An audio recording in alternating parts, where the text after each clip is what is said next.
Fala galera, sejam muito bem-vindos a mais uma edição do Padcast, o meu podcast aqui no meu canal do YouTube e em redes adjacentes. Então, primeiro recado, se você está vendo esse vídeo pelo canal oficial, o primeiro link da descrição é do canal de cortes. Os melhores cortes desse papo e de todos os outros estão lá no canal de cortes, então dá uma olhada lá. Se você já está vendo pelo canal de cortes, o primeiro link na descrição é do canal oficial. Lá tem o episódio completo desse programa e de mais de 20 outros programas que nós gravamos. Então tem de tudo, tem sexóloga, tem advogada, tem humorista, tem professor de história, tem de tudo. Então dá uma olhada lá que com certeza você vai achar alguns episódios que se encaixam no seu perfil. Se você só quer ver os vídeos curtos, vídeos rápidos dos melhores trechos, Quai, TikTok, Reels do Instagram, Reels do Facebook e YouTube Shorts, estão todas essas plataformas. Se você está no carro e quer ser um bom exemplo de motorista, não assistiu o programa por vídeo, tem também as plataformas de áudio, Google Podcasts, Deezer, Spotify e todos os agregadores. E queria mandar um abraço pro pessoal que ouve a gente lá na África. Tem muita gente de Moçambique, de Angola e de outros países ouvindo a gente. Fiquei muito feliz, então um abraço para vocês. E sem mais delongas, hoje nós temos um episódio especial que nós vamos falar um pouquinho de história, de casos criminais, de casos sobrenaturais, falar umas baboseiras também. Então, eu estou aqui com uma pessoa muito especial, veio de Curitiba para cá especialmente para esse programa. Não é verdade, mas aproveitou o embalo, está aqui, muito bem-vinda. Ela aqui é a Marisa Risse, agora acertei. Que é a Lady from Stars lá no TikTok, no Instagram, falando sobre cá, tudo bem? Tudo ótimo, muito obrigada pelo convite, eu tô bem contente de estar aqui. Imagina, eu que agradeço, é muito bom ter pessoas inteligentes aqui, sempre trago gente muito inteligente, muito bacana, que aí não parece que eu sou tão limitado, entendeu? Que vai rolando, vai desenvolvendo o papo. Então, muito obrigado pelo convite, a gente está conversando antes de começar, a Marisa fala sobre casos criminais, casos sobrenaturais, mas não é só isso, você é da área das letras, né? Sim. E como que você decidiu fazer letras, Marisa? Pra gente começar, daqui a pouco a gente vai entrar nos assuntos top. Foi o que eu passei na Federal. Ah, você foi... Fiz vários vestibulares, passei em letras na Federal, era de graça quando eu vi. Era. Confesso que eu tentei trocar de curso durante o período, porque não era minha primeira opção, eu queria ter feito cinema. Legal. Mas não deu. Aí eu fiz letras aí e... quando eu vi... Já terminou. tava terminando e tal. Aí no finalzinho do curso, né, depois de já falar de casos criminais, eu descobri uma área que é a linguística e a fonética forense, que é uma área, vamos dizer, uma área criminal dentro das linguagens, daí, achei interessante, aí eu acabei curtindo. Isso é bem massa a gente falar isso, eu nem sabia que existia. Existe, muita gente não sabe, é uma área muito interessante, já ajudou a solucionar e inocentar pessoas, a incriminar pessoas, é uma área muito interessante. Que legal. Podemos falar sobre. Claro, eu entendo bastante. Isso a gente vai falar sobre, tá vendo? Conteúdo de qualidade. Aqui eu fui para a área da educação por acidente também, que eu estava conversando com sua mãe, que eu fui professor formado no magistério, quando o magistério valia, isso muito tempo atrás, e eu fui por acaso, porque era um programa do governo de São Paulo aqui, que você tinha que passar na prova, que era o Cefam na época, você tinha que passar na prova, e aí você ia para uma entrevista, e eu sou muito competitivo, eu falei, eu quero fazer, porque ganhava uma bolsa, né, que era um salário mínimo, na minha época o salário mínimo era R$180. Nossa, tô me sentindo malzão agora, na verdade. Então, aí eu fui e fiz a prova. Falei, quero fazer a prova, mas não queria ir porque eu tava no time de basquete da cidade pela minha escola. Então, eu só fiz a prova pra ver, né? E aí eu passei em quinto no geral. Era 120 lugares, 1.200 alunos fazendo a prova. Passei em quinto. Eu falei, quinto? Não sabia que eu era tão inteligente assim. Aí eu fui fazer a entrevista. Tinha uma entrevista com não sei o quê, com os professores. Aí fui de bermuda, chinelo, porque eu não queria passar, não queria entrar. E aí eu caí de quinto para 35º, mas passei ainda. Nossa. Aí eu falei, mano, não vou, não é pra mim e tal. Aí nem fui me inscrever, né? Nem fui fazer a inscrição, a matrícula.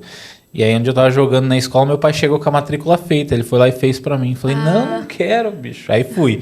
Aí eu falei, já tô aqui mesmo, me formei lá e dei aula um pouquinho só. Falei, acho que melhor deixar pra quem tem esse talento, esse dom, assim, não é muito a minha área, não. Tá, aí desisti, fui pro humor e aí agora tô aí conversando com as pessoas, né? Sim. E vamos falar um pouquinho sobre isso, que isso é novo pra mim. Como que é o nome da área? São duas áreas separadas, vamos dizer assim, que é a linguística forense e a fonética forense. Vamos começar com a linguística forense. Isso, o que é a linguística forense? A linguística forense, ela usa da linguagem, no caso a linguagem escrita, como uma prova dentro de um caso criminal, vamos dizer assim. Por exemplo, tem uma carta. Através da linguagem, a gente consegue determinar informações sobre aquela pessoa, ou então, se é ou não a mesma pessoa que escreveu aquela carta pela linguagem, não pela caligrafia. Aquilo que a gente vê a caligrafia é uma área diferente, é pela linguagem. E isso solucionou um dos casos, por exemplo, dos Estados Unidos, que foi um dos casos mais longos de investigação, que foi o do Unabomber. Não sei se você conhece esse caso. Eu já ouvi falar, mas depois se você quiser entrar nele... Então, foi pela linguagem, porque...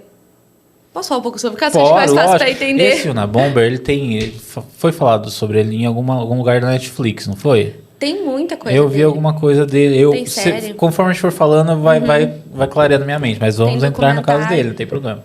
O Ted Kaczynski, ele sempre foi muito inteligente. Tipo, uma inteligência realmente acima da média. Tanto que ele entrou em Harvard com 15 anos. Se formou em Harvard com, 20, fez mestrado, fez doutorado, foi professor universitário, mas ele tinha umas ideologias, assim, que meio que fizeram ele largar isso, de uma carreira consolidada, por mais que ele fosse considerado um professor meio, sei lá, os alunos falavam que ele parecia muito nervoso dando aula, que ele não gostava muito que fizessem perguntas durante a explicação dele, e a tese de matemática dele, que ele era formado em matemática, era absurdamente complicado e complexo, assim, poucas pessoas conseguiam entender a pesquisa dele, tinha que ter uma formação muito avançada, mas por mais que ele tivesse uma carreira acadêmica consolidada, ele decidiu meio que largar tudo aquilo, porque a vida ideal para ele era meio que morar no meio da natureza. Então ele comprou um terreno no meio do mato, construiu a própria casa dele de uma forma que ele considerava 100% ecológica, vamos dizer assim, 100% sustentável. Ele caçava a própria comida, plantava a própria comida. Não tinha energia elétrica na casa dele, acho que não tinha nem saneamento básico. Só que no meio de tudo isso, ele ele era um terrorista anti-tech, que fala, né? Claro, no caso dele tem pessoas que defendem, tem outras pessoas que falam, não, ele é um criminoso como outro qualquer, não vamos entrar nesse mérito, isso na história, mas as pessoas, né, classificam ele, na investigação classifica ele como um terrorista anti-tech, porque ele era anti-tecnologia. Ele acreditava que a tecnologia uma hora vai destruir o ser humano, por conta de poluição e outros fatores, né? E como ele morava no meio do mato, ele começou a perceber árvores sendo derrubadas e por aí vai. Então, o que ele vai fazer? Ao longo de, acho que foi de 30 anos de investigação, ele enviou 16 bombas, se eu não me engano, para universidades e para professores específicos que conduziam pesquisas, vamos dizer assim, tecnológicas. Ele chegou a enviar uma bomba para um avião que conseguiu ser interceptado. Dessas 16 bombas, não sei se é bem esse número, mas é mais ou menos isso. 3 pessoas acabaram falecendo. E ele enviou bombas, por exemplo, para um cara que ele era marqueteiro da Shell, que é de postos de gasolina, que ajudou a encobrir um vazamento de óleo que teve. E a Shell, com marketing, conseguiu encobrir esse dano ecológico, né, que causou no mar. E o que acontece é que ele acaba escrevendo um manifesto com toda a ideologia dele, acho que é A Sociedade, Seu Futuro, alguma coisa assim. É um nome bem grande, eu não vou lembrar. Vai estar na descrição, que eu vou procurar, vai estar aqui na descrição. Dá pra achar o PDF tranquilo, eu acho. Tem um documentário sobre ele na Netflix, acho que ele aparece bem pouquinho, não sei, eu não lembro direito, um pouquinho em Mindhunter. Não sei se você já assistiu essa série, mas é muito acho boa. Que... Isso, foi Mindhunter mesmo. Eu acho que ele aparece... porque foi cancelado, infelizmente, né? Que a Netflix cancela o que é bom, né? Muito. Nossa. Infelizmente cancelaram, mas acho que ele aparece um pouco, porque nos livros ele é mencionado. E o que acontece? Enfim, ele escreve todo esse manifesto com toda a ideologia dele, construção escrita dele. Ele manda para o The New York Times e para o The Washington Post, que são os 2 maiores jornais dos Estados Unidos, e pede para publicar, senão ia piorar a situação. Ele manda fazer mais ainda. E detalhe, as bombas que ele fazia, de acordo com a ideologia dele, eram ecologicamente corretas, ainda por cima. Pelo menos essa preocupação, né? Eram umas preocupações assim. Daí ele manda esse manifesto, os jornais publicam, e o irmão dele lê aquilo e fala, isso é bizarro, parece meu irmão escrevendo. E até então não sabiam que era ele. Não, o FBI foi a investigação mais cara da história dos Estados Unidos. Nossa. Acho que eles gastaram 30 ou 50 milhões de dólares. Caramba. Foi a investigação mais cara e mais longa. Tipo, a polícia, obviamente, estava desesperada para solucionar esse caso, porque era uma coisa imprevisível, não tinha um padrão em que momento poderia acontecer outro envio de bomba. E o irmão olha aquilo, ele acha muito estranho. Parece meu irmão escrevendo isso, é muito parecido, porque eles trocavam carta, né, o irmão. E ele. Aí ele entra em contato com uma advogada para tentar entrar em contato com o FBI, só que na época o FBI recebia 1 milhão de pistas sobre esse caso diariamente. Então era uma pista como outra qualquer. Então através dessa advogada, eles vão tentando entrar em contato, ele entrega as cartas que ele tinha de conversa com o irmão, daí o que acontece? Os linguistas forenses, eles vão avaliar, tipo, uma fonte de escrita com a outra fonte de escrita. Através da linguagem, deu para perceber que era a mesma pessoa escrevendo. Caramba! Por ideologia e por outras informações que dá para pegar, né? E nisso, o FBI, obviamente, vai começar a investigar mais, vai ter aquela coisa, né, via para cada uma olhada. Aí ele é preso. Então, esse é um exemplo de um caso que foi solucionado pela linguística forense. Caramba, que louco, cara. Sim. Então, eu vi alguma coisa do Unabomber na série mesmo. Sabia que tinha visto alguma coisa. Isso aí é a linguística forense. Que legal. Sim. E aí a outra área... É a fonética forense. Daí a linguagem falada. Daí ele vai usar o quê? Gravação de áudio, por aí vai. Pela voz, também determinar se é a mesma pessoa, se é uma pessoa que está imitando aquela pessoa. Também teve casos que foram solucionados meio que pela voz, assim, linguagem também. Nossa, é muito técnico, né? É muito técnico. Eu fiz o meu TCC sobre isso e foi bem engraçado porque durante a faculdade eu odiei a matéria de fonética, porque é muito difícil. Eu achava muito difícil, é uma coisa muito complexa, porque você estuda todos os sons da fala. Algumas línguas, alguns idiomas têm alguns sons, outras não têm. Aí, dentro da fonética existe 1 milhão de áreas e por aí vai. E tem software que você usa e é tudo muito complexo.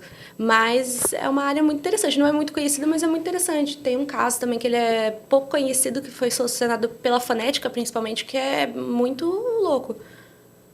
Qual? Pra falar. Posso falar? Eu já fico na expectativa. É um caso que chama... Na verdade, ficou conhecido pelo nome do rapaz, né? Que era o Derek Bentley. Bom, não é muito conhecido esse caso. Ele acontece na Inglaterra. O Derek, ele tinha 19 anos na época do caso. E... é meio triste esse caso, porque o que acontece? Ele, desde sempre, era uma pessoa com deficiência intelectual, ele nasceu com uma deficiência intelectual, foi para escolas voltadas para pessoas com deficiência, isso é uma coisa que é afirmado por todos os familiares dele. Quando eu pesquisei o caso, eu nunca consegui achar exatamente qual era a deficiência intelectual que ele tinha, mas pelas descrições que eu vi, ele tinha meio que um atraso, assim, se comparado com a idade que ele tinha algumas dificuldades, assim, no dia a dia e tal. Mas aí, com 19 anos, ele e um amigo dele chamado Chris, que tinha 16 anos, decidem assaltar um armazém.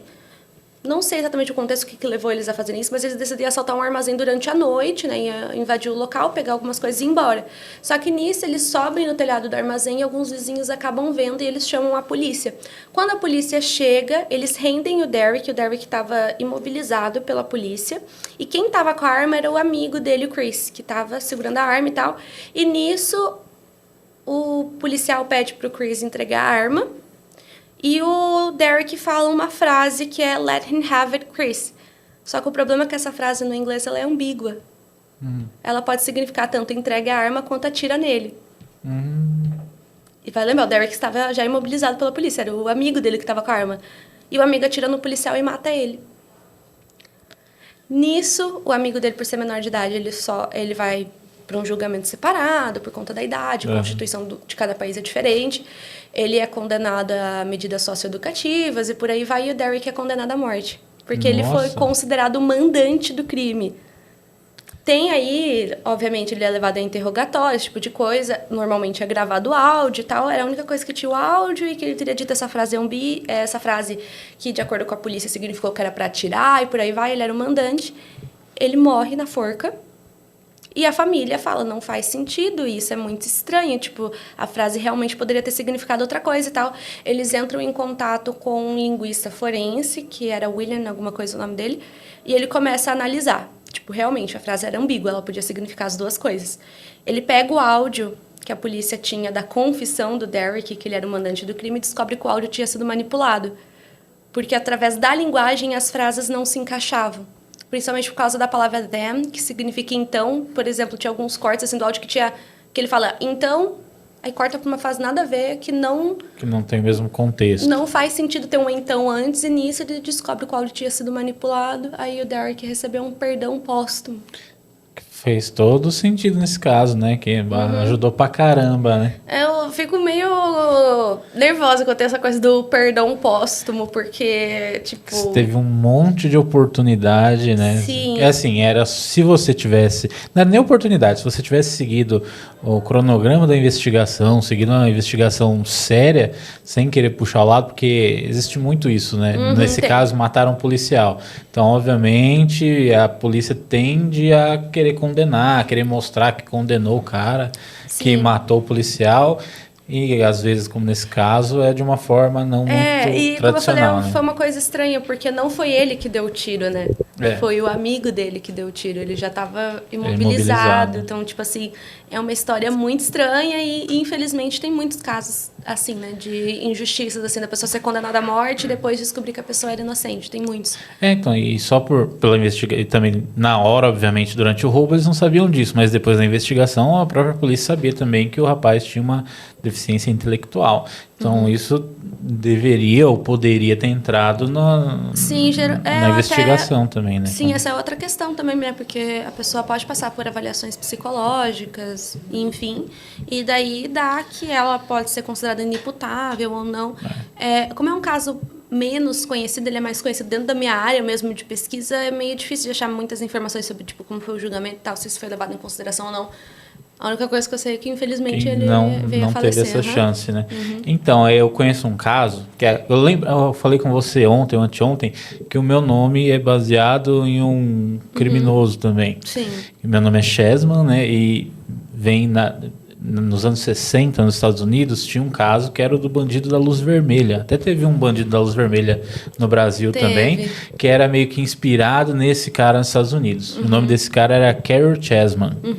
E aí, nos anos 60, esse cara foi preso ali, se eu não me engano, perto das placas de Hollywood e tal, que ele fazia pequenos assaltos desde sempre, ele era conhecido da polícia por fazer pequenos assaltos, e ali naquela região começaram a aparecer alguns casos de abuso, mas ninguém reconheceu ele. Então, a polícia prendeu ele e imputou esses crimes a ele.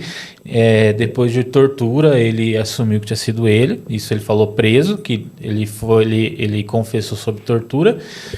E um casal que tinha passado por a situação não tinha reconhecido ele na primeira vez, na segunda reconheceu. Então, eles dizem que foi um indício de que a polícia tentou manipular as provas ali, porque não estava conseguindo prender o cara que cometia os abusos na região.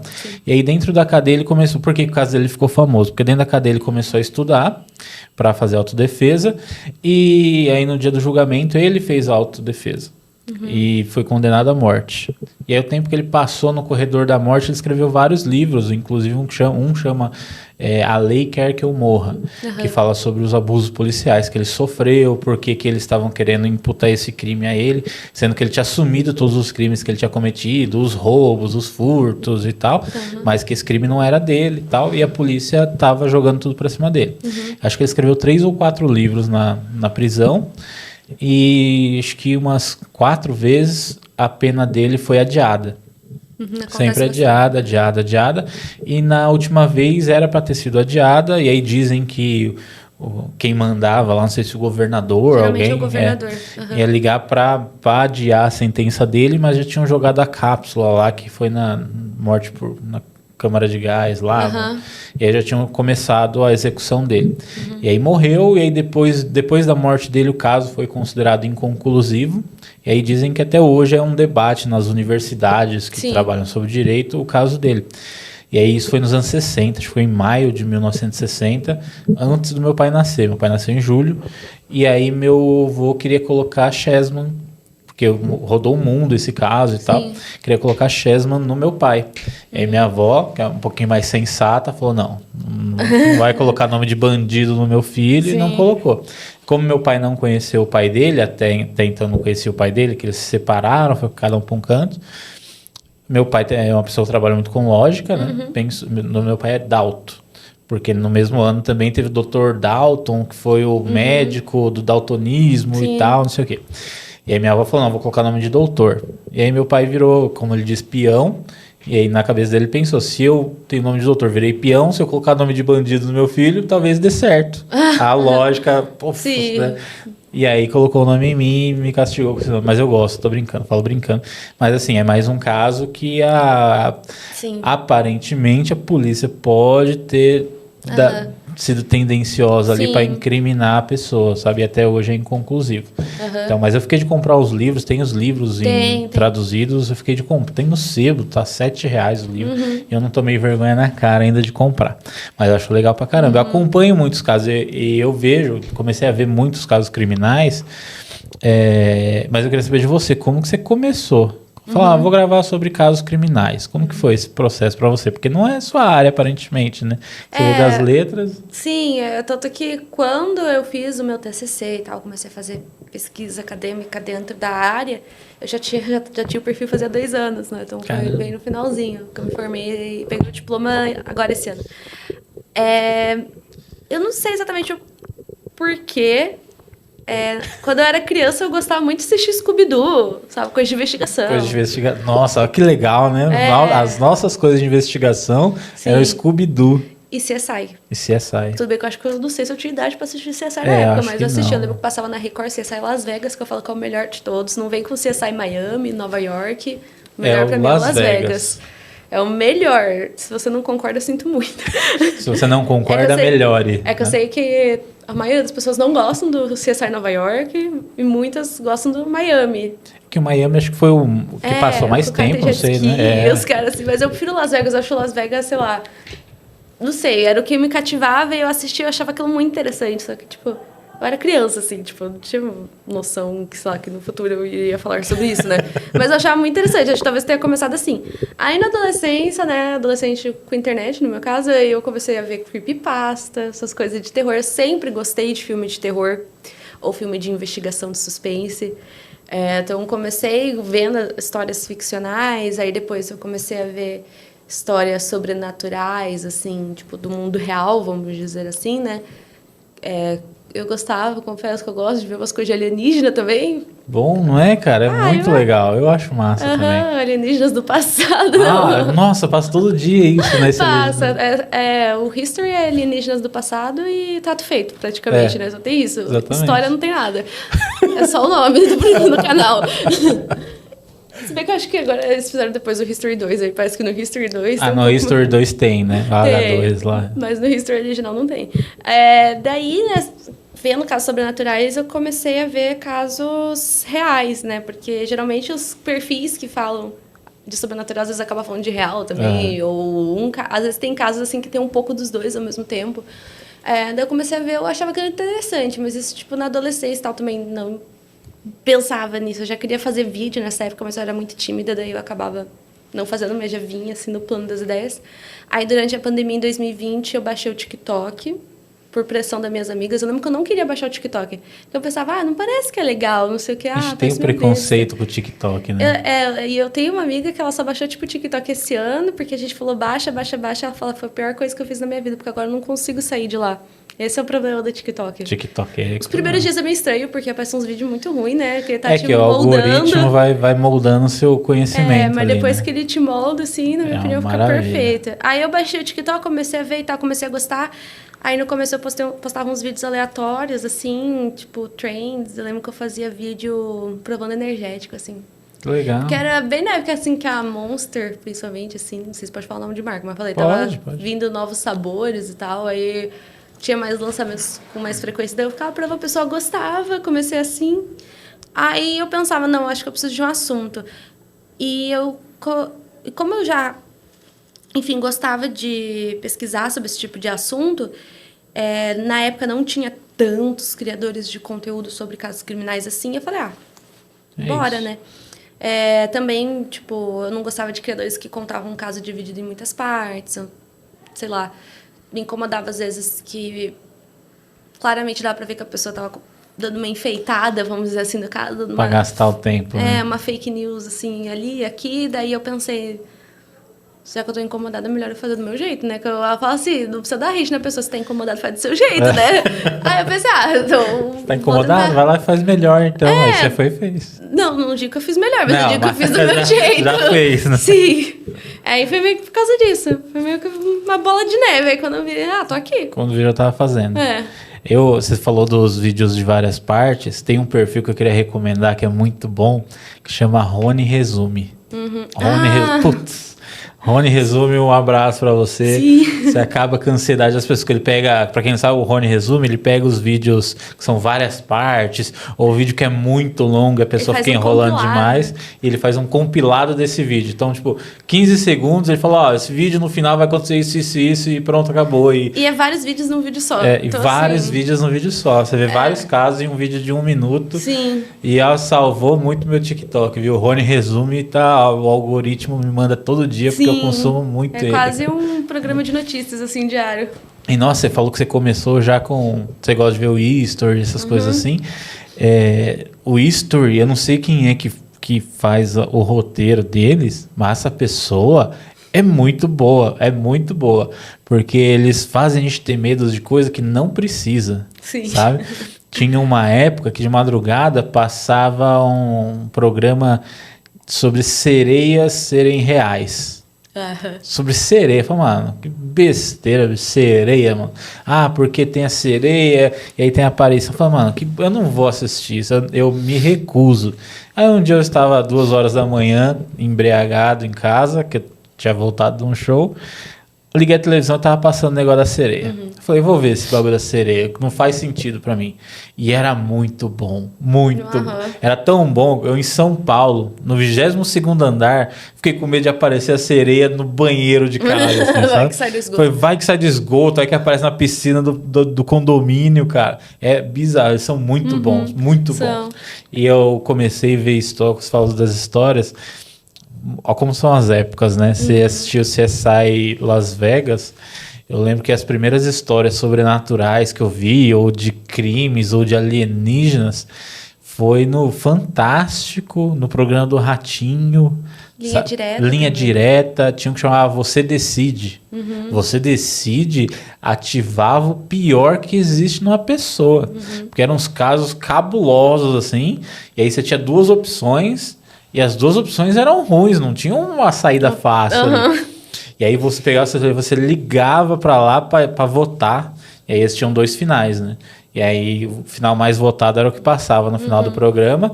E aí se você queria assistir o outro final, você tinha que acessar um site, alguma coisa assim, onde passava. E aí Ratinho também passava muito caso sobrenatural lá nos anos 2000. Agora virou palhaçada, assim, eles fazem lenda do Gugu, cara. Eu lembro que eu tinha medo da lenda do Gugu, desses dias eu fui assistir, é uma porcaria. É uma besteira, não é? É muito mal feito, não faz sentido nenhum.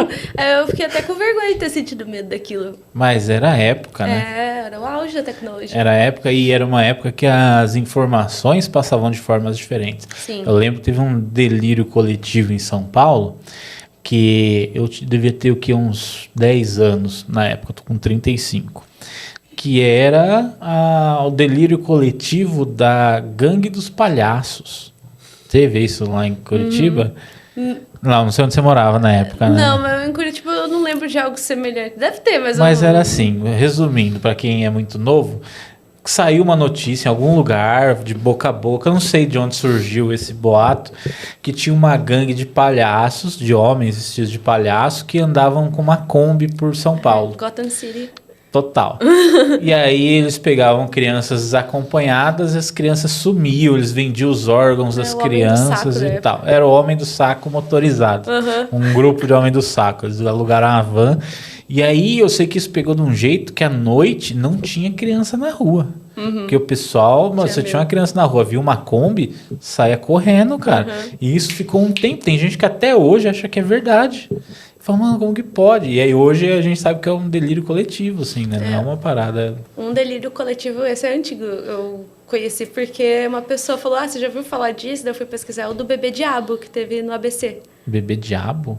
Nossa, isso é muito bom, é engraçado. É que assim, na época, tinha um jornal desses que se você torce pinga sangue, sabe? Sei. Daqueles jornal que tem umas notícias assim bem sensacionalistas.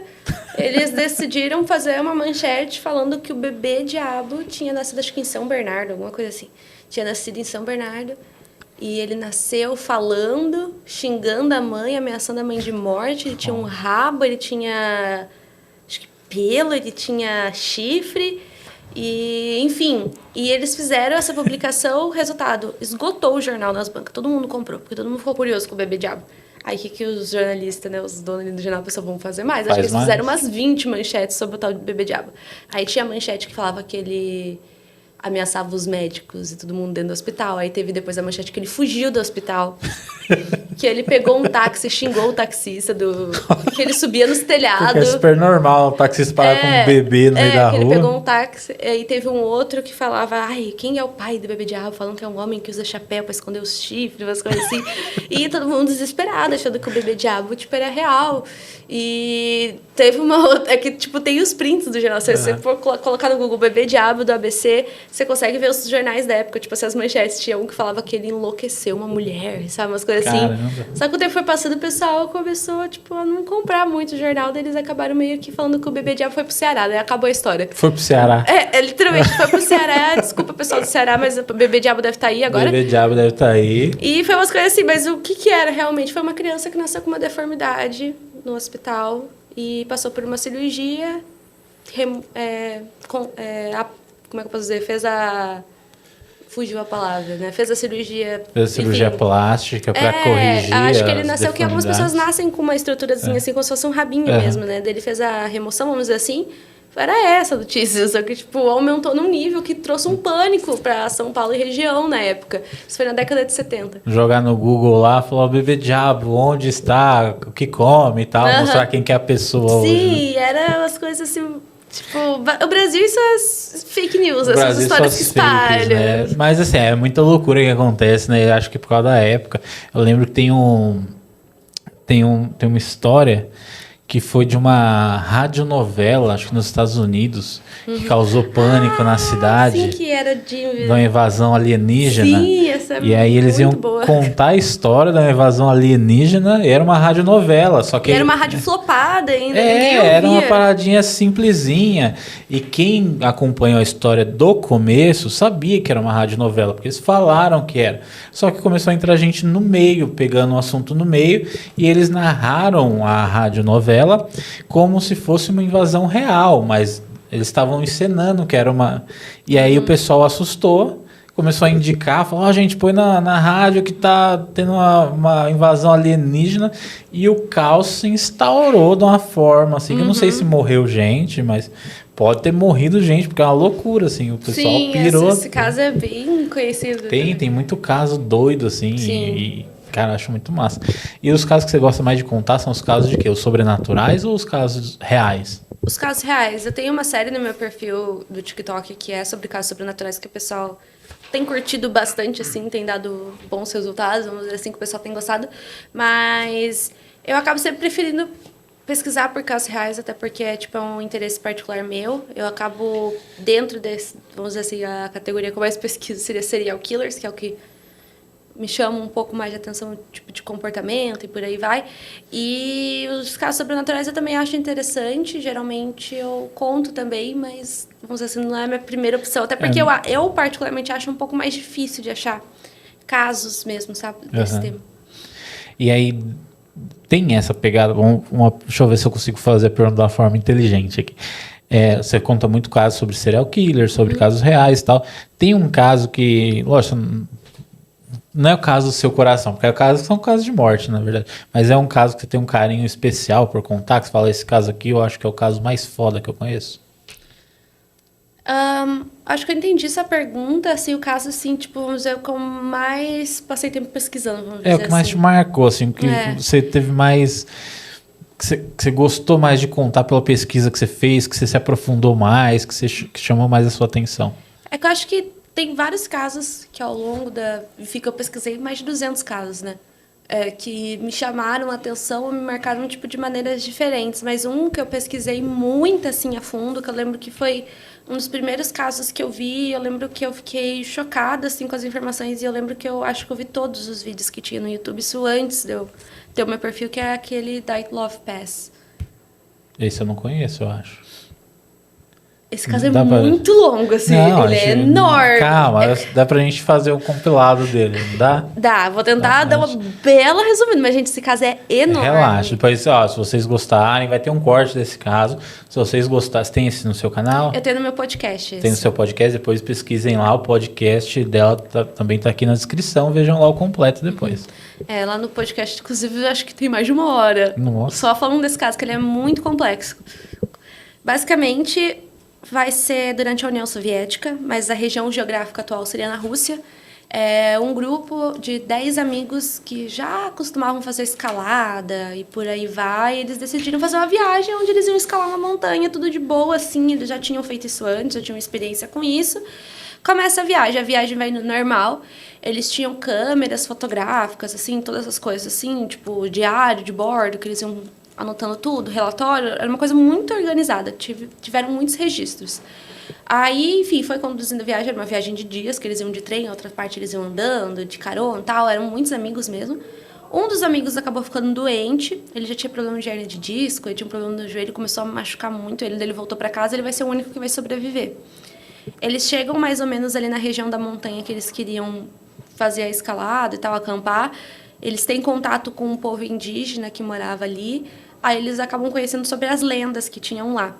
Aí eles descobrem que na linguagem daquele povo indígena, a montanha que eles iam significava a Montanha dos Mortos, na linguagem deles. E também no idioma deles, a montanha que eles acamparam, se eu não me engano, significava não vá lá. Porque tinha uma lenda de que 9 guerreiros deles tinham ido para lá e eles também acabaram morrendo de uma forma muito misteriosa. Mas, enfim, eles foram lá. Eles foram mesmo assim. Foram mesmo assim, fizeram um acampamento. E os dias foram passando, assim, como eu falei, tudo era muito regradinho, assim, eles mandavam carta para a família, cada passo a passo da viagem, era tudo muito organizado, e de repente eles somem. A família acha aquilo estranho, acionam a polícia, eles vão procurando, e dias depois, assim, acho que quase um mês depois, eles encontram os restos, assim. Vale lembrar que é Rússia, né, gente? Era neve, frio, isso ajuda a conservar um pouco o corpo, né? E, bom, eles encontram a barraca, assim, tal, vem pegadas, né, porque frio conserva, e ia para a floresta. Eles acabam encontrando os corpos. Alguns corpos são encontrados nesse primeiro momento e outros meses depois, que eles estavam, tipo, embaixo de um barranco. Mas, resumindo tudo, eles morreram, assim, de uma forma muito estranha mesmo, porque o legista falou que alguns deles pareciam que eles tinham sofrido um acidente de carro. Tipo, como se tivesse sofrido uma batida e os ossos internamente tivessem sido fraturados. Então, tipo assim, isso que é uma coisa estranha, porque não tinha ferimentos externos, tipo facada, tiro, luta corporal, não. Era tudo meio que interno. E era uma coisa muito estranha, porque toda a investigação mostrava que alguma coisa tinha acontecido que fizeram eles saírem da barraca correndo, que eles estavam com roupa íntima, alguns. Tipo, que era durante a noite que aconteceu. Então, imagina, os caras saíram descalços com tudo na neve, inverno russo, né? E era uma morte, assim, muito estranha. Na época, a polícia concluiu que todos eles morrido de hipotermia, que é, tipo, morrer de frio. Não fazia sentido. Todos eles tinham ferimentos muito fortes no corpo. Não fazia sentido. E uma coisa também estranha é que a barraca, ela tinha sido cortada, muito provavelmente para eles conseguirem sair mais rápido, e dava para comprovar que ela tinha sido cortada por dentro, não por fora. Então, assim, anos foram se passando. Enfim, a União Soviética cai, por aí vai, saem os documentos do caso, e obviamente a internet pegou esse caso, começou a fazer 1000 teorias. Se eu não me engano, existem mais de 100 teorias para esse caso. Nossa. Mas depois de um tempo, ali em 2019, eles reabrem o caso e concluem que foi uma avalanche. Aí teve um especialista em gelo que fez toda, enfim, a investigação e por aí vai. Só que até hoje muitas pessoas acham estranho ter sido uma avalanche. Porque o que ele fala é que a neve teria caído em cima da barraca e mesmo que tenha sido uma pequena quantidade de neve, pela força pode ter machucado todos eles. Mas ele mesmo fala que por enquanto ele não consegue explicar como que eles saíram da barraca e o que aconteceu depois. Ele fala que ele está tentando conduzir mais a pesquisa para entender tudo isso. Mas o que é estranho é que aquela região era uma área que hoje em dia a gente sabe que era uma área militar. Eles faziam testes de arma lá, de vários tipos de arma, né? Então, muitas pessoas acham que talvez, né, tenha rolado alguma teste de arma aquele dia que acabou resultando, enfim, na morte deles e tal. Um deles era espião, sabe? Tinha umas coisas meio esquisitas, assim. Se você pesquisa o caso em detalhe, era meio esquisito. Alguns deles tinham um pouco de radiação na roupa. Esse cara da Avalanche, né, que tá fazendo essa teoria agora, enfim, que tava conduzindo a pesquisa, ele falou que talvez fosse da lamparina que eles usavam. E outra coisa estranha é que alguns deles estavam sem globo ocular, estavam sem língua. Tipo, quanto mais... É aquele caso que quanto mais você pesquisa, mais estranho ele fica. Aí, obviamente, tem teoria de alienígena, essas coisas tudo. Porque a última foto que eles tiraram foi uma foto do céu. Durante, seja lá o que for que estava acontecendo, alguém pegou a câmera que eles tinham e tirou uma foto do céu. E era noite, no meio do nada, dá pra ver... Não dá pra ver quase nada, mas dá pra ver uma bola, assim, de luz no céu. Sabe lá Deus o que era. E... Enfim, tudo é muito estranho nesse caso. Tem essa questão de alguns terem um pouquinho de radiação na roupa, mas, tipo, era só alguns. E, tipo, é isso. Quanto mais... Tem muito mais detalhes, assim, mas, tipo... Quanto mais você vai mexendo, mais variáveis vão aparecendo e mais Isso. confuso ele vai ficando. Aham. E você tem teoria sobre isso? O que você acha que é? A sua Olha, opinião. Fala, se fosse eu ia por esse lado. eu acho que talvez seja alguma coisa de arma militar mesmo. Analisando todo o contexto. Não que eu descarte a teoria atual da avalanche, mas talvez isso tenha resultado numa avalanche. Porque, pelo que eu entendi, que eu pesquisei do caso, eram vários tipos de armas que eram testados, mísseis e por aí vai. Talvez isso tenha resultado numa avalanche inicial, mas depois talvez tenha acontecido mais coisa. Porque tinha um outro grupo que estava acampando a uns bons quilômetros dali, e eles falam que naquela noite realmente tinha alguns orbes, assim, no céu. Pode ter sido uma arma testada, não sei. É o que eu acho, porque acaba sendo a teoria que faz mais sentido na minha cabeça, porque o amigo que sobreviveu, ele foi responsável, depois que ele saiu do hospital e tudo, a identificar as coisas das pessoas, né? E ele falou, tem coisa faltando. Tava faltando diário, tava faltando câmera fotográfica, tava faltando rolo, né, para revelar as fotos. E ele, enquanto ele estava vendo as coisas para dividir de quem era quem para devolver para a família, ele fala que ele achou duas coisas que não era de ninguém, que era um óculos comumente usado por pessoas do exército e um outro negócio que era tipo um paninho que eles usavam para enrolar na mão para aquecer, que ele falou que também não era de ninguém e era tipo de pessoas do Tinha exército. uso restrito. Né? E também hoje em dia a gente sabe que antes da equipe de resgate chegar, um dia antes os militares chegaram primeiro. Tipo, são coisas que se vocês forem pesquisar, vocês vão achar. Tipo, umas coisas... Mas era uma área militar, talvez isso tenha resultado no porquê eles acharam antes. Não dá pra saber, né? Pensando assim, de uma forma mais racional, menos conspiracionista.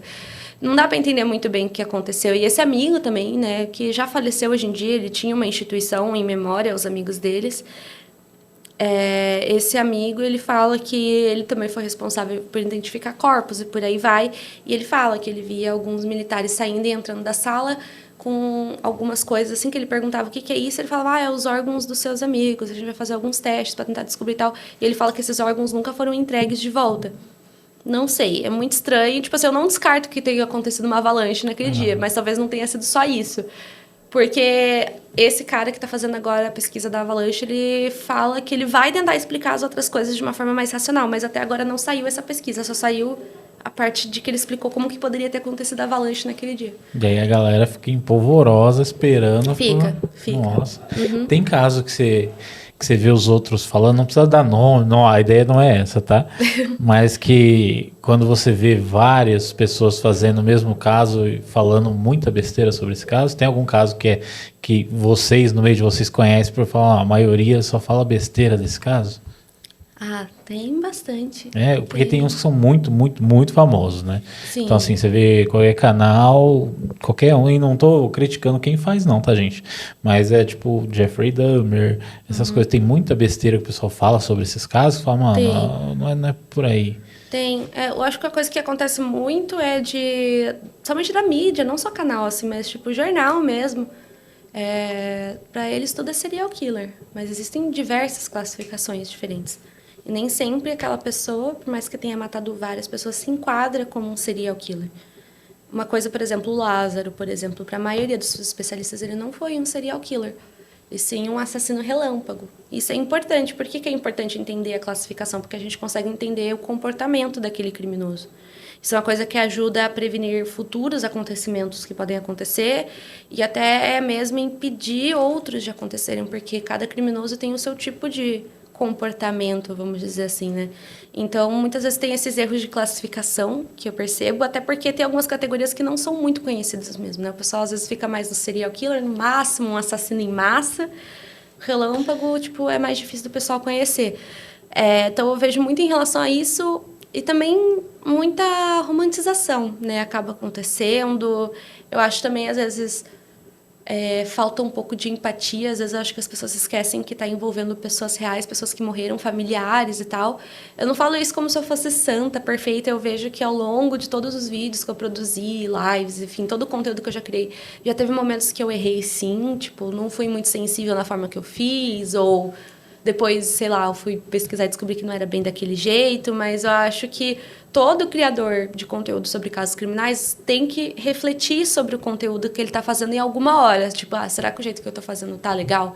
Será que o jeito que eu estou fazendo tá respeitoso? Isso é uma coisa que eu fiz nos últimos tempos, sabe? Eu tenho refletido cada vez mais e tentado adaptar meu conteúdo para a forma que eu acredito que seja a mais correta de lidar. Eu, por exemplo, acabei optando por não falar muito sobre casos nacionais. Se eu falo de casos nacionais, geralmente eu falo sobre casos mais antigos. Eu não sou aquela pessoa que você vai entrar no meu perfil e vai ter o caso criminal que está acontecendo agora, a investigação que está acontecendo agora. Porque eu acho que é muito desgastante para os familiares.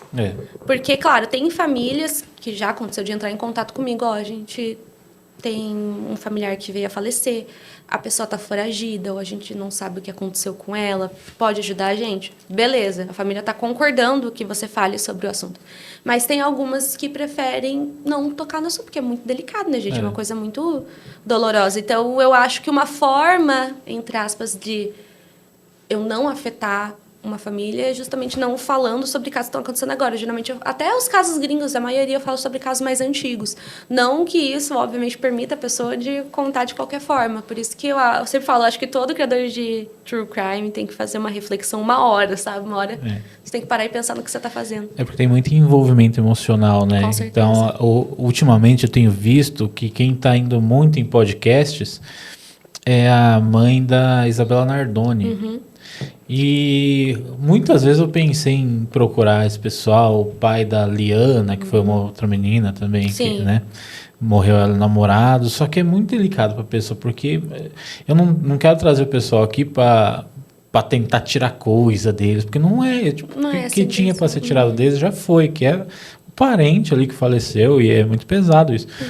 Mas tem gente que, por se for entrar nesses vídeos da mãe da Isabela, tem gente lá dando hate nela. Que ela quer aparecer, que quer não sei o que. Mano, 1,5 décadas depois, quase, velho. Tipo, o tempo do luto dela foi muito pesado. E o tempo inteiro tá acontecendo essas coisas, né? Tipo, ontem teve a gente não vai aprofundar, tá? Mas teve um caso... de uma criança que foi encontrada esquartejada dentro da geladeira, que a mãe matou e colocou dentro da geladeira. E essa mulher, ela se mudou de região, ela estava na Zona Leste de São Paulo, foi para a Zona Sul. E antes de saber na televisão, minha namorada é médica, isso encontraram no final de semana o corpo da menina na geladeira. Na quinta-feira, a mãe estava no posto que minha namorada trabalha fazendo exame. E aí contaram o que aconteceu no final de semana e o pessoal tava em choque, assim, sabe? Imagina como que tá a cabeça dos próprios profissionais da região ali. Tava em choque, a moça tava aqui quinta e o corpo da filha já tava na geladeira, que ela matou lá na Zona Leste. E aí mudou pra cá, porque tava sofrendo as ameaças, ela falou alguma coisa lá. E ela fez a mudança com a geladeira lacrada e já com o corpo da criança dentro, assim, sabe? Então, mano, olha o absurdo que chega. Então, assim, são casos muito recentes que nem terminou a investigação ainda. Então, a gente não teria propriedade nenhuma para... E um problema muito grande é justamente esse. As pessoas, às vezes, elas estão acostumadas com a vida é um CSI, as investigações não são rápidas, normalmente. Inclusive, eles têm direito de investigar no tempo que é previsto por lei. Tem tempo, assim, para fazer investigação. Inclusive, acho que a mãe da Isabela Nardoni está aparecendo justamente bastante agora, porque saiu um documentário sobre o caso, né? Inclusive, os peritos falam que parecia que era meio que um reality show. Eles queriam que a resposta saísse na hora, mas não é que nem CSI, assim, que joga-se o exame, assim, já sai o DNA na hora, sabe? Não Coloca a mãozinha dela no computador, já tem tudo. Não é assim. E tem muitos casos que a mídia atrapalhou na investigação, justamente porque cria um alvoroço tão grande que às vezes a mídia acaba descobrindo informações da investigação e divulgando, e isso atrapalha a investigação mais ainda. O criminoso, muitos criminosos assistem enquanto está acontecendo, tipo, por exemplo, sei lá, um caso que eu lembro que atrapalhou bastante a mídia, assim, tal, foi o caso do Richard Ramirez, né? Porque eles tinham uma informação, a polícia, que eles não iam divulgar. A mídia, de alguma forma, descobriu, divulgou essa informação. Daí o Richard Ramirez viu aquilo e parou de fazer e atrapalhou mais ainda a investigação. Então, às vezes acontece muito isso. Você fala, a mídia tem o poder de ajudar e de destruir um caso criminal. Tipo, ferrar a investigação. Acontece bastante. E, às vezes, as pessoas também, de forma geral, a sociedade, ela não entende muito bem como que a investigação acontece, que muitas vezes ela tem que ser demorada para ser uma investigação correta. E acontece muito também, infelizmente, de julgar as vítimas. E os parentes, mas por que a vítima estava lá naquele horário? Mas por que fez isso, fez aquilo? Não cabe julgar a vítima nunca. Acho que a gente não tem que questionar por que ninguém questiona o porquê. Claro, existem pessoas que questionam por que a pessoa fez aquilo com ela. É sempre arrumando um culpado. Se não fosse aquela pessoa, ia ser outra. Porque dependendo da mentalidade da pessoa, ia funcionar mais ou menos assim. É sempre aquela coisa, mas também foi sair à noite, mas também, olha a roupa. É aquele papo, também tava com essa roupa, queria o quê? Aquele papo arcaico, assim, sim, né? E tem casos aqui também que na minha opinião, tô chamando isso pra mim, a imprensa atrapalhou. Teve caso de a imprensa falar com o sequestrador ao vivo na TV. Aqui em São Paulo, um caso muito famoso. Sim. Falou ao vivo com o cara, mano. Dias e dias lá. Falou, não, vamos falar com o cara ao vivo. E falou com o sequestrador ao vivaço, assim, cara. Que tipo de merda passa na cabeça do apresentador pra dar um furo desse, sabe? Porque não é pra ajudar. Se é uma coisa que é pra ajudar, aí a polícia tem que resolver isso. Sim. Mas só não, porque a gente tá na frente, a gente vai dar um furo melhor e fazer isso, sabe? Audiência. E tem casos que você falou que a própria mídia atrapalha só pela pressão que ela faz, tá? Eu trouxe o Salada aqui, o perito, Ricardo Salada, saudade Salada. E ele tava falando que ele tava atendendo uma ocorrência em Parelheiros, que é extremo sul de São Paulo, e aí chamaram no Brooklyn, mais ou menos no Brooklyn ali, que foi o começo do caso, que foi quando fizeram o chamado para ele ir fazer a perícia do caso dos pais da Suzane von Richthofen, que foi quando aconteceu o crime e tal. E aí ele chegou lá, falou que foi o tempo de sair de Parelheiros, que é extremo sul, deve dar 1 hora de carro, de onde era a casa da Suzane, de onde era a casa da Suzane. E quando ele chegou lá, tipo, a polícia ligou para ele e falou, vem para cá fazer essa perícia. Ele só saiu, chegou lá e já tinha caminhão de TV, tinha ônibus com antena em cima, sabe? E ele chegando, ele nem sabia o que tinha acontecido ainda e já tinha repórter perguntando o que tinha acontecido, quem tinha sido. Ele falou, não é assim, cara. Calma. Esse caso da Suzane, eles disseram que acho que em 2 dias eles já sabiam mais ou menos tudo que tinha acontecido, mas que a confissão veio na outra semana só, né? Sim. Então, e mesmo assim, eles sabendo que aconteceram, eles não podem só chegar lá e prender, você tem que ter a prova daquilo. Até porque pode dar um problema bem grande pro perito, porque às vezes pode, sei lá, ter uma reviravolta no final e, tipo... Então, e mesmo que tenha sido a pessoa de fato, sim, se você prender ela sem o processo legal, o advogado consegue tirar isso ainda. Também tem a questão de que é o direito, eles têm o tempo determinado lá pra fazer a investigação, não é bem assim. E aí falou que atrapalhou pra caramba, porque... Chegou lá, e era o dia inteiro, 24 horas, tinha rede de televisão na porta lá. Sim. Então, ele entrou, o pessoal já queria que tivesse resolvido o caso. Esse caso do Richard Ramirez que você falou é o quê? Richard Ramirez tem, inclusive, um documentário na Netflix, que é o The Night Stalker. É um documentário que eu recomendo. Que ele foi um serial killer, que ele cometeu 13 assassinatos durante o ano de 1984 a 85, em Los Angeles. Quer dizer, foi Califórnia, pegou um pouco São Francisco, cidades vizinhas, mas mais ou menos ali na região de Los Angeles. Ele invadia a casa das pessoas e assassinava elas. Isso era uma coisa que assustava muitas pessoas, porque não dava para saber qual que ia ser a próxima casa que ele invadir, porque ele não tinha um padrão de vítimas muito bem determinado, sabe? Então, qualquer pessoa poderia ser uma vítima dele, de alguma forma ou outra, porque além de tudo isso, ele também era pedófilo, ele abusava de crianças. As crianças em si, ele abordava elas, sequestrava, levava elas para um local onde aconteceu o abuso, e depois ele liberava elas. Inclusive, no documentário aparece uma das vítimas dele, a parte mais pesada, assim, que ela conta como é que foi e tal. Mas, Em outros momentos ele invadia a casa de pessoas, geralmente ele abusava da mulher e depois ele assassinava. Não era sempre que rolava abuso, mas geralmente era dessa forma que acontecia. E, obviamente, isso trouxe um pânico na cidade, porque tinha literalmente uma pessoa solta, matando outras, que poderia acontecer a qualquer momento com qualquer um. Então, a investigação foi acontecendo, ela era uma investigação muito difícil, até por conta da tecnologia da época. E o que acontece que isso aparece no documentário que, depois de muito tempo, a polícia consegue achar uma única pista sobre quem seria aquela pessoa, que era uma pegada, que tinha em praticamente toda a cena do crime tinha uma pegada. Pela pegada, eles conseguem descobrir o modelo do tênis. E eles descobrem que só tinha... É que eles conseguem descobrir por uma testemunha que sobreviveu que o tênis era preto. E eles descobrem que só um par daquele tênis preto tinha sido vendido em toda a cidade, assim, vamos dizer assim. Mas era uma informação, como era a única informação que eles tinham, eles guardaram aquela informação. E o que acontece? A mídia descobre justamente essa informação e divulga isso. Aí, resultado, ele para de usar o tênis. Mas o investigador fala, pelo menos a gente sabe que ele estava assistindo, né, as coisas e tal. Mas foi uma coisa que atrapalhou, porque ele para de usar o tênis e foi mais difícil de conectar um crime com o outro. Aí a investigação foi muito... Tipo, tinha toda essa cobrança da população e da mídia para que fosse solucionado rápido, mas ao mesmo tempo foi uma investigação difícil, porque demorou até que eles conseguissem informações sobre quem que era o Richard Ramirez e por aí vai, quem que era ele. Eles vão descobrir, por exemplo, porque eles começam a ouvir boatos, assim, de que um tal Rick frequentava uma área e tal. Algumas vítimas que sobreviveram fizeram um retrato falado.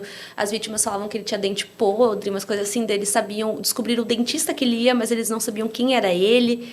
E o dentista fala, ó, por conta da questão dentária dele, uma hora ele vai aparecer de novo, que ele não vai suportar de dor, não tem como. Aí eles deixam o policial disfarçado lá, mas ele não ia. Aí eles descobrem um cara em São Francisco que falava que era amigo de um tal Rick, que era o The Night Stalker, meio que se gabando por causa disso, uma coisa bem escrota mesmo. Bizarro. E o policial que tava... Porque ele acaba cometendo um assassinato em São Francisco, ele vai atrás desse cara. E aparece no documentário esse policial que ele fala que ele bota o cara dentro da viatura e fala qual que é o nome dele. Porque em um momento só, durante toda a investigação, eles acham uma única impressão digital. Caramba. Uma só, num carro assim que ele rouba e ele deixou no espelho daqui, esqueci o nome do espelho daqui. Retrovisor. No retrovisor. Tinha só essa e era da década de 80, gente. Eu não ia colocar assim e achar todas as impressões digitais. Até hoje jogar não. No computador e a placa até hoje aparecer. não é muito rápido assim, né? Então eles tinham que olhar ficha por ficha. E detalhe, era um tiro no escuro, porque eles estavam olhando as fichas de pessoas que já tinham sido presas. Caso ele não tivesse sido preso, não ia resolver de pegar. nada, mas eles achavam que sim, por causa do comportamento e tal. Aparentemente parecia que ele tinha problema com drogas, assim, pelo que eles determinaram. Eles achavam que talvez alguma passagenzinha ele tivesse. Então, imagina, eles iam ter que olhar digital por digital. Daí, se eles conseguissem um nome, ia ser muito mais fácil. Daí, eles descobrem esse cara aí, que aparentemente era amigo dele. E o policial coloca ele na parte de trás do carro e fala, ó, a gente precisa do nome. Aí o cara falou, não, que eu não vou falar não sei o quê. O policial vai lá e dá um soco nele. O policial fala, eu sei que não era o certo, mas eu tava muito estressado. Aí ele fala, não, porque eu não vou falar, isso é um absurdo. Ele dá outro soco. Daí ele pensa em falar, daí o policial levanta assim, daí ele fala, é Richard Ramirez, assim. Aí eles liberam o cara, vão na ficha, tinha 2 Richard Ramirez, mas só um bateu com a impressão digital. E aí vai, tipo, acontecer uma coincidência muito grande, porque aí sim a polícia entrega pra mídia, ó, agora vocês podem, bota a foto dele Agora, no jornal. Põe em todo lugar. E justamente no dia que eles começam a divulgar a foto, ele não estava na cidade. Ou seja, ele não sabia que a foto dele estava sendo divulgada. Se ele soubesse, ele teria conseguido, talvez, tentado fugir, por aí vai. Ele tinha ido visitar o irmão dele em outro estado. Aí quando ele volta para Los Angeles, ele fala que ele desce na rodoviária e percebe que todo mundo estava encarando ele. É uma cena muito de filme. Eu sei que fizeram um personagem inspirado a ele em American Horror Story, acho que na temporada lá dos anos 80, não vou saber o nome. Mas eu falo que se fizessem um filme, essa cena ia ser, tipo, já aparece cena de filme. Ia ser marcante, né? Sim, porque ele desce na rodoviária, ele percebe que todo mundo tava olhando. Ele olha umas pessoas estranhas e ele pensa, nossa, parece policial disfarçado, mas não é possível que seja comigo, né? Ele pensa. Daí ele fala que ele vai numa loja de bebidas na frente da rodoviária e o cara tava com o jornal aberto, assim, lendo com a foto dele gigantesca na capa. Caramba. Aí ele sai correndo, entra dentro de um ônibus e praticamente todo mundo que tava no ônibus tava com o jornal com a cara dele estampado. Daí ele tenta esconder um pouco o rosto, daí ele desce num ponto qualquer e ele desce bem num ponto que dava para um bairro de pessoas com origem latina. Ele era latino, não latino, ele tinha origens latinas, os pais dele eram mexicanos, Mexicanos. Plural foi com Deus, desculpa. Enfim. Eu sou a última pessoa que pode falar disso. Gente, eu recentemente descobri que eu tenho dislexia. Agora eu tudo falo que eu tenho licença poética, que eu tenho dislexia. Aí, enfim, ele desce nesse bairro e as pessoas começam a reconhecer ele. Aí vem pessoa com um cano de ferro, bem com as coisas, dá paulada nele, começa a bater, tentar prender. Eles iam linchar ele ali. E nisso, um policial que estava só fazendo a ronda dele, ele falou que ele era um policial super comum, assim, tipo, ele não estava envolvido com investigação nem nada, ele estava fazendo a ronda. Ele falou que ele nunca na vida dele achou que ele aprendeu o cara mais procurado da época. Daí ele vê essa movimentação e o pessoal fala, é o Night Stalker, daí o policial acha estranho. Daí ele fala que até o pessoal falou, deixa a gente matar ele. A gente não vai contar pra ninguém. Aí o policial falou, não dá, eu não posso, é o meu trabalho. Daí ele prende o cara. Aí, assim, terminou, tipo, esse caso que foi o Pânico na época. E esse aí já morreu? Já, ele foi condenado à morte, mas ele morreu de câncer antes. Demora às vezes, né? Demora muito tempo a pena de morte, não é muito rápido. Até porque eu percebo que em casos muito antigos era mais rápido. E às vezes isso é um problema, né? Porque como a gente começou o podcast, às vezes a pessoa tem toda a questão jurídica, ela pode ser inocentada durante o processo, várias outras coisas que a pessoa tem o direito a recorrer a, sei lá, prisão perpétua, penas alternativas e tal. Então, tipo... É longo mesmo o processo. É bem complicado. E é caro, poucas pessoas falam sobre isso, mas pena de morte é muito caro. Ah, é? Pra caramba. Por quê? É toda a questão jurídica. Uma vez eu fiz uma pesquisa, a própria Suprema Corte dos Estados Unidos. É que eu acabo pegando muito os Estados Unidos como exemplo, né? Porque é um país... Tem mais fontes também. Tem mais fontes e tal. E também não é todos os estados que têm a pena de morte, a aplicação e tal. Mas eles têm muita... dados públicos, vamos dizer, em relação a isso. Da Suprema Corte tem um dado lá, tem uma pesquisa que fala que, por exemplo, uma pessoa que foi condenada à prisão perpétua, uma foi condenada à morte. A pessoa que foi condenada à morte, todo o processo dela é 5 vezes mais caro do que a pessoa que foi condenada à prisão perpétua. Eu vi que, por exemplo, não sei se foi a Califórnia, acho que foi a Califórnia, na época que, enfim, estava sendo aplicado lá, era tipo 2 bilhões de dólares os anos, assim. Caramba. É bem caro. Nossa, essa eu não fazia ideia. Achava que era um preço comum. Não, é bem Chegava caro. no último dia lá e falava, qual que é a sua alimentação aí, que você escolhe, né? O último rango lá, e aí a injeção ou cadeira. Sim, não, é caro. Por causa do processo da burocracia e tal, é bem caro. Para alguns estados, acaba sendo mais barato manter a pessoa presa pro resto da vida dela do que condenar ela à morte. É bem louco, é uma pesquisa bem interessante. Ela está em inglês, mas se vocês colocarem Suprema Corte... E os tradutores que o Google tem também não traduzir lá, você entende. É um PDF bem interessante, todos os dados, cada estado que tem, quais são os métodos que são aplicados, qual que é o valor, tipo, uns gráficos bem interessantes. Esse não vai estar na descrição, porque provavelmente vai ser bastante link para achar e eu não tenho esse conhecimento todo. Mas deem uma pesquisada aí que vocês vão achar isso. E qual foi o caso que mais mexeu com você? Você falou, putz, esse aqui... Não precisa entrar em detalhe dele se não quiser. Eu acho que, assim... Eu vou meio que falar de 3 casos, assim. Mas é que, assim, se você perguntar para qualquer criador de conteúdo sobre casos criminais, a maioria vai dar a mesma resposta, que é o caso da Junko Furuta. Que é um caso de uma menina japonesa que ela foi assassinada de uma forma muito, muito, muito pesada. Tanto que esse caso eu evito um pouco falar sobre ele, tem vídeo no meu perfil e tal, mas como eu também faço live contando os casos criminais, na live às vezes é mais difícil, né? Porque no vídeo eu posso cortar, caso... Tanto que no último vídeo que eu postei o vídeo que eu postei sobre esse caso, no final eu chorei, mas eu cortei. Porque ele é um caso muito pesado, é uma violência extrema, ele é um caso que acontece em justiça também, né? Esse não precisa detalhar, se não quiser, fica de boa. É bem tenso e na live também, às vezes eu me emociono muito quando eu falo. Porque eu fico muito triste nesse caso, porque, principalmente olhando a foto dela, ela parecia ser uma pessoa muito incrível, pela foto, assim. Muito doce, né? Eu vi esse caso. Ela parecia ser uma menina muito legal e, tipo assim, é muito triste. Mas, recentemente, um caso que mexeu muito comigo, que acho que tem muito a ver com o que a gente estava falando, é o caso da Fabiane Maria de Jesus, que foi linchada. No Guarujá, não é? Na Baixada aqui de São Paulo? Por conta de uma fake news. Por isso que eu falo que eu acho que todo criador de conteúdo, de forma geral até, né? Que às vezes, principalmente quando tem caso, assim...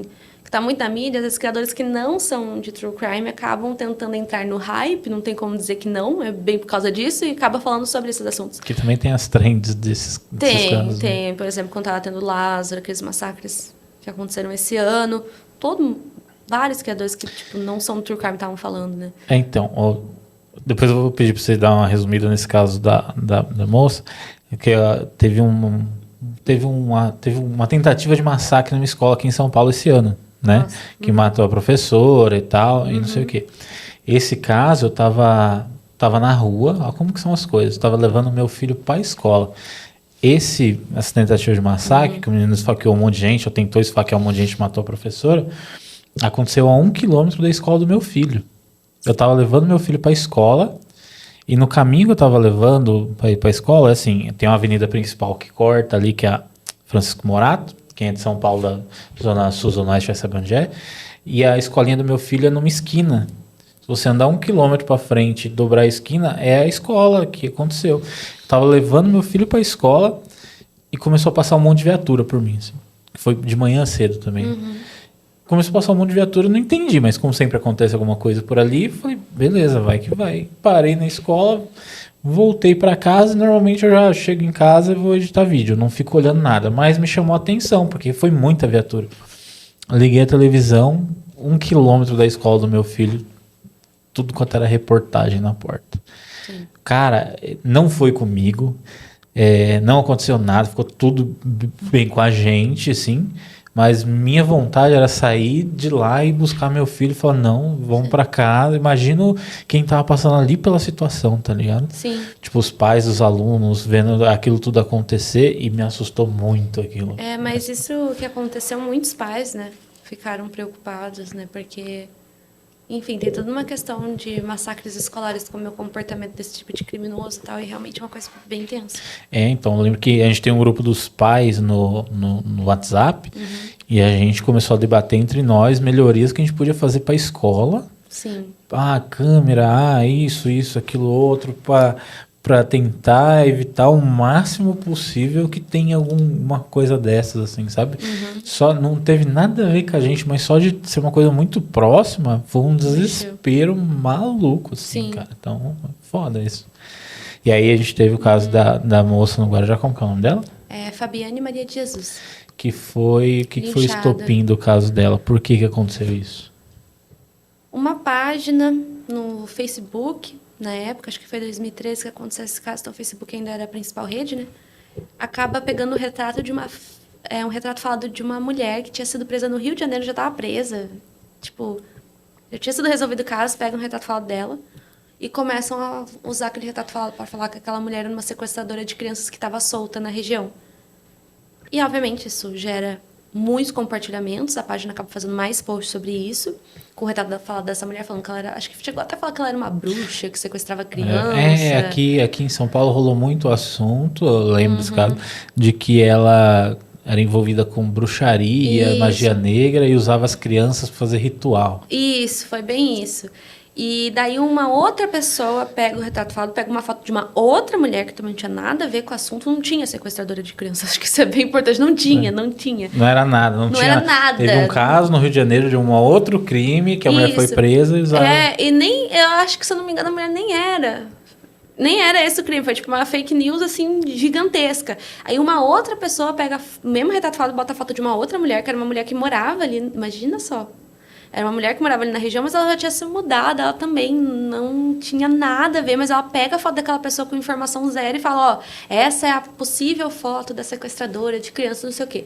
A Fabiane, ela era mãe, ela tinha 2 filhas, ela tinha acabado de nascer uma das outras filhas dela, era uma mulher muito religiosa e tal. Dizem que ela era uma pessoa muito caridosa, muito gentil e tal, frequentava a igreja e tal, ela sofria do transtorno afetivo bipolar, então por conta disso ela acabava mudando muito a aparência dela e justamente num dia ela acaba acordando e pintando o cabelo dela de loiro. E a foto que estava sendo divulgada era justamente de uma mulher de cabelo cacheado loiro.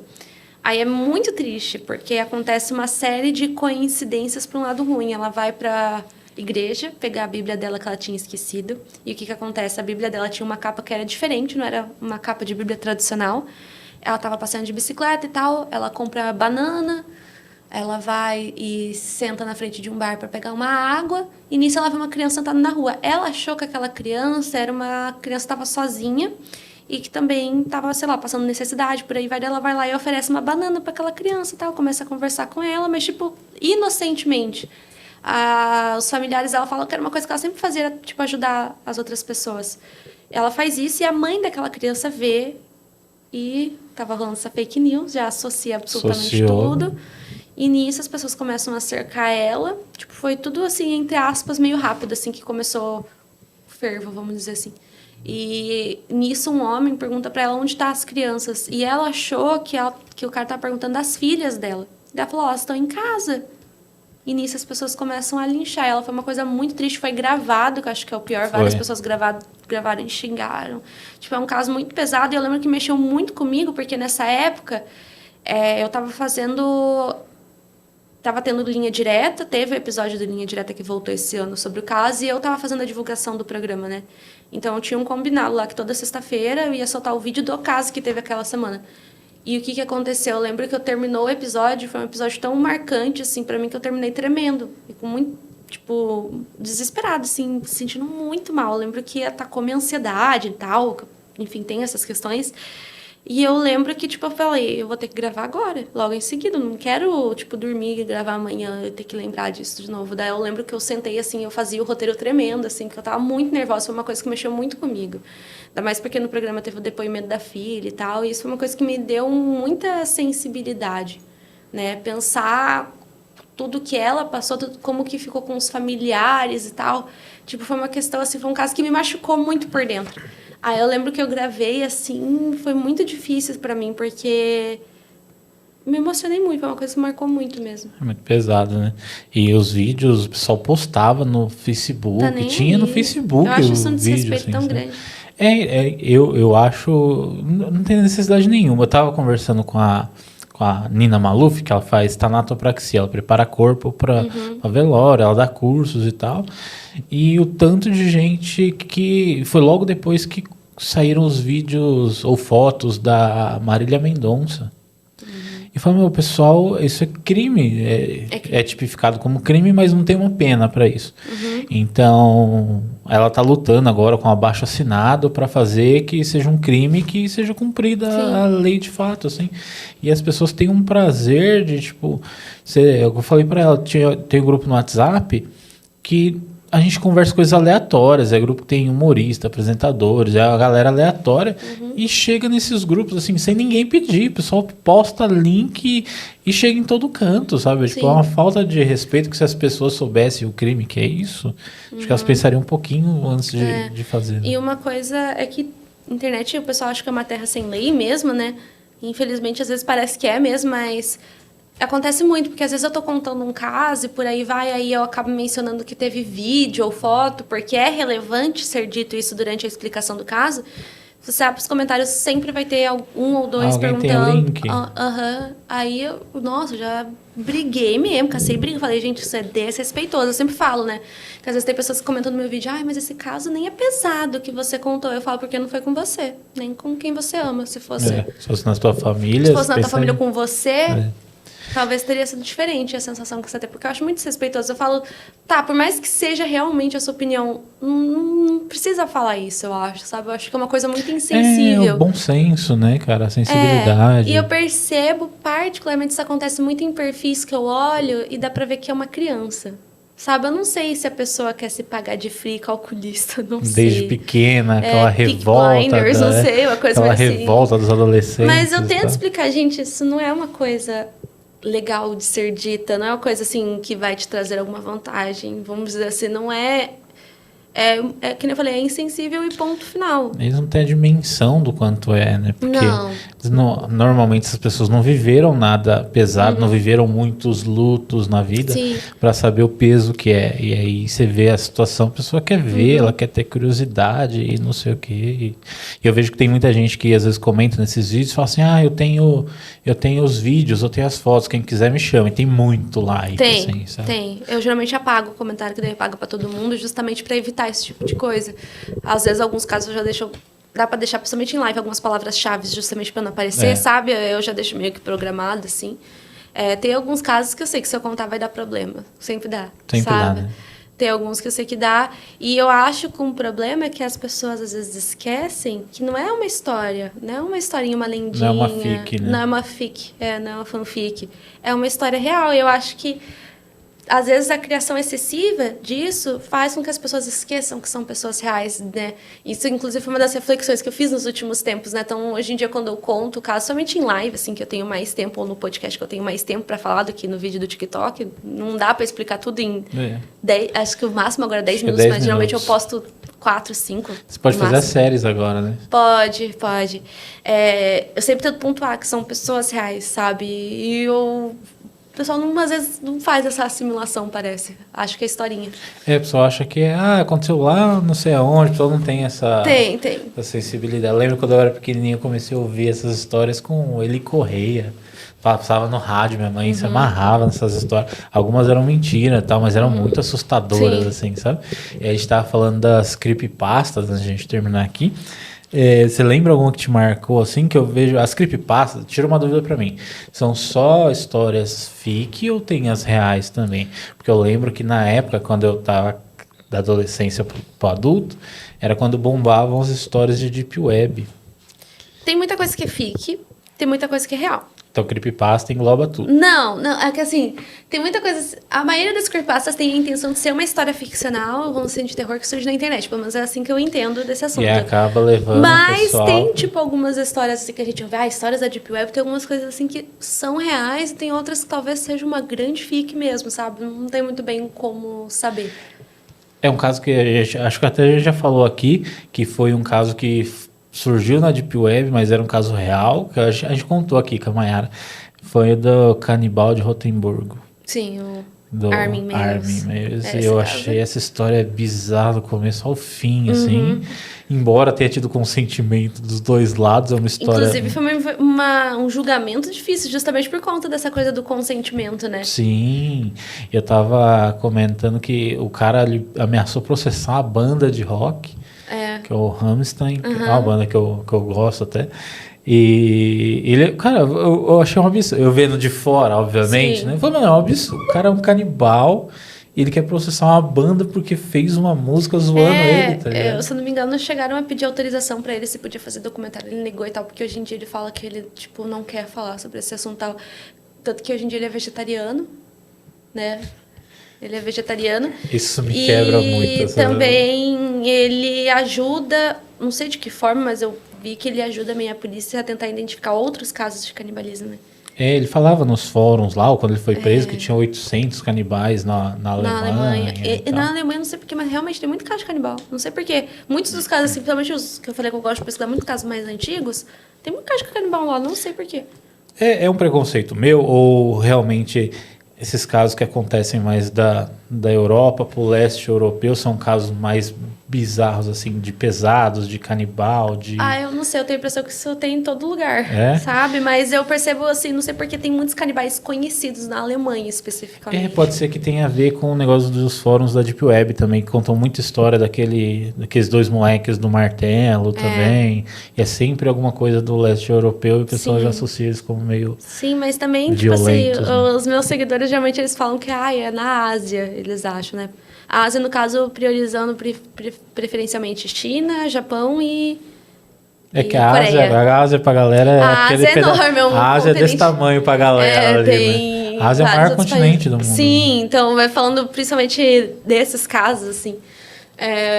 Realmente, assim, tem muita coisa. Mas acho que todo país, não tem como, acho que todo país já deve ter tido um caso, assim, que é bizarro. Que os outros são mais divulgados também, né? Sim. E uma coisa que a gente queria falar com você para fechar, você tem mais alguma coisa para falar desse? Não.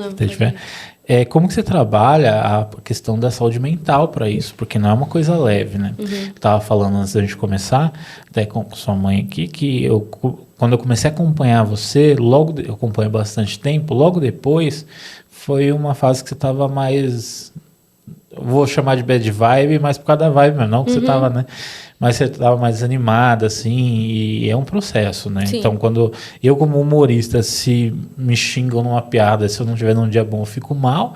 Imagina a pessoa que já trabalha com um assunto que é muito delicado. Como que é essa questão da saúde mental para você? Olha, eu sempre tive questões de saúde mental muito antes de eu começar a gravar e por aí vai, eu já sempre tive, né? Eu faço tratamento já faz um bom tempo. Acho que eu comecei com 17 anos já com a medicação e tal, tenho 24 agora. Então, assim, já tinha essas questões e tal. E assim, como eu falei, às vezes acaba acontecendo, somente quando eu acabo conhecendo um caso muito novo, assim, que eu não conheço, de me afetar, assim, num nível gigante. Ainda mais esse ano, assim, que eu tenho encontrado cada vez mais casos que são pouco falados, assim, que são muito pesados a ter acontecido e tal. Mas, geralmente, se você perguntar para a maioria dos criadores também de True Crime, eles vão falar que a gente tenta criar uma casca. Tipo, você é um momento que está gravando e sua vida, assim, sei lá, você abriu uma porta, trancou, você está em outro local. Às vezes acaba dando certo, às vezes nem tanto. Mas eu sinto que, às vezes, eu acabo me afetando mais por conta de eventuais hates e coisas que podem acontecer em relação a mim. E, às vezes, em decorrência até por conta do próprio conteúdo.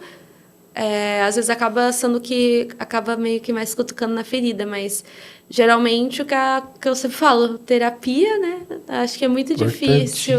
Eu falo, é muito triste pensar isso, mas é que eu tenho muito contato com outros criadores, ou até criadores assim que a gente vê. É muito difícil alguém que produz conteúdo não ter algum problema em relação à ansiedade, depressão, não fazer terapia é muito difícil. E muitas vezes vem de antes da criação, né? Como você falou. Vem de antes, às vezes em decorrência da criação. Eu, desde o começo, eu sempre tive algumas questões, né? Para superar, e quando eu comecei a criar material para internet, eu já tinha essas questões. O hater não me atrapalhou tanto, mas porque eu comecei com muita gente que cresceu muito rápido, que já passavam pelos haters e entendiam como eles funcionavam. Então, eu tenho alguns haters normal e eu consigo superar com relação a isso. Mas minha questão mais difícil foi de antes da criação. Os problemas vieram juntos, junto comigo. Agora eu fiz terapia, tive alta, minha psicóloga me deu alta, falou, vem só de vez em quando aqui, só pra gente ver se tá tudo em ordem. As más línguas dizem que ela desistiu de mim, falou, não quero mais e tal. Mas como que você trabalha essa parte dos haters? Porque, quer dizer, assim, você já vê, eu não vou ser indelicado de perguntar o que tinha antes da criação de conteúdo, que já era uma questão para você. Não é essa a ideia, mas quando acumula tudo, o que você faz? Por exemplo, é o que eu falo, pessoal, tem dia que mesmo com os haters bombando lá, a gente passa batido, a gente vai tranquilo. E tem dia que não, tem dia que a gente já tá com um monte de questão acumulada e aí o hater é a gota d'água só. Sim. E aí, como que é pra vocês? Às vezes eu confesso que eu não consigo lidar muito bem. Porque, que nem eu falei, eu já vinha de questões de antes e tal, então pra mim às vezes é um pouco difícil, assim. Às vezes eu acabo só deletando o comentário e fazendo de conta que ele nunca existiu, sabe? Mas, por exemplo, tem algumas coisas que eu recebi de hate que eu lembro até hoje, tipo, bem assim na minha cabeça, às vezes eu acabo tendo uma certa insegurança e tal. Até o pessoal até brinca, mas pensa, você tem hater é porque você tem relevância, o pessoal fala, né? O pessoal fala, pô, a pessoa perdeu, às vezes eu penso, pô, a pessoa perdeu o tempo dela pra falar alguma coisa pra mim, deve estar com muito tempo de sobra, né? Sei lá. Às vezes eu tento esse tipo de pensamento, mas às vezes é aquela coisa, você botou a cabeça no travesseiro pra deitar de noite, veio o pensamento. É exatamente isso. Mas passou ali, mas... Aí você vai deitar de noite, assim, vem tudo aquilo. É difícil, assim. Eu acho que, sendo sincera, se eu não fosse meio que medicada, ia ser pior. Porque, eu não sei, eu sofro muito com ansiedade. Às vezes é muito difícil, mas uma coisa que eu meio que aprendi é, se seu vídeo viralizou, não abra mais os comentários. Assim, se viralizou, não abra os comentários. Essa é a regra número 1, não abra. Porque, geralmente, vai ter muita pessoa que curtiu o conteúdo e tal, independente de que ele seja, vai ter gente que gostou e tal, e vai ter gente que não. O bom é que agora o TikTok ele criou uma ferramenta anti-bullying. Então ele já meio que capta comentários negativos e já joga na lixeira. Então se você arrasta lá para baixo, tem comentários ocultos e também tem um que você aprova os comentários. Fica em análise, né? Fica em análise. E aí eu achei que isso foi uma ferramenta muito boa, sabe? Porque geralmente o hate vai estar lá e então você não vai ver de qualquer forma. O Instagram ele também tem essa função, mas às vezes acaba parecendo do mesmo jeito. Do TikTok eu senti que tá um pouquinho mais avançada essa ferramenta anti-bullying que eles falam, né? Mas é meio que isso. Acho que isso ajuda bastante, tipo assim, não ler, não veja, sabe? Tentar não se importar tanto, mas é uma coisa meio difícil mesmo. Acho que ninguém lida com isso 100% bem. Não tem como. Acho que é impossível. É porque é rejeição, é uma forma de rejeição isso, né? Então, isso me afeta, exatamente da forma que você falou.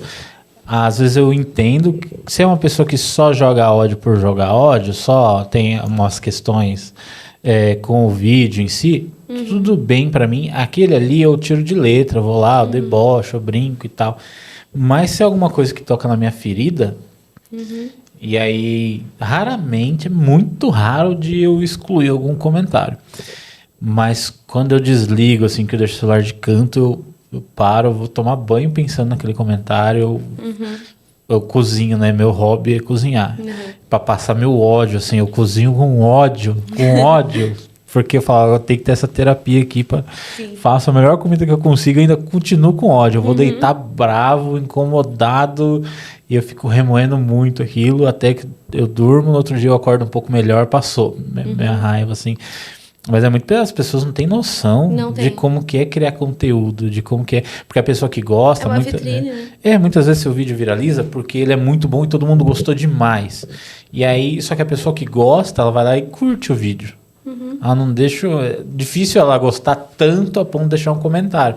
Que vídeo foda, que vídeo incrível, que pensamento legal e não sei o quê. A pessoa que não gosta... Ela vai fazer questão de mostrar que não gostou. Ela perde o tempo dela. Sim. Ela fala, não gostei, eu quero que ele saiba que eu não gostei. Não, é que às vezes eu falo, uma coisa é uma crítica. Tipo, sei lá... Não ficou boa a edição, por exemplo. A edição não ficou legal. Outra coisa é tipo, ai, você é uma feia, ridícula. São umas coisas meio assim, sabe? Xingando você, ou às vezes falando umas coisas que não tem nada a ver.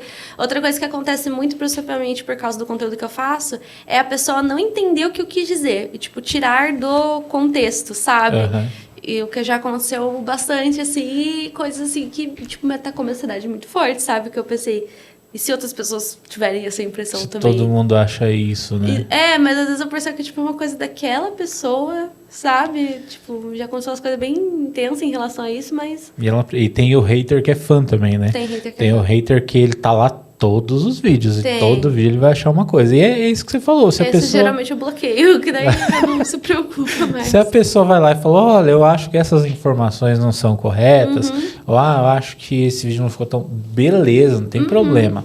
Mas tem gente que chega no vídeo e fala assim, nossa, você é uma bosta. Nossa, pra que você faz isso? E aí tem gente que fala, não, mas isso aí é o reflexo dela, que ela tá colocando nos comentários. Falo, não importa, cara. Isso machuca a gente da mesma forma. Né? Então é isso.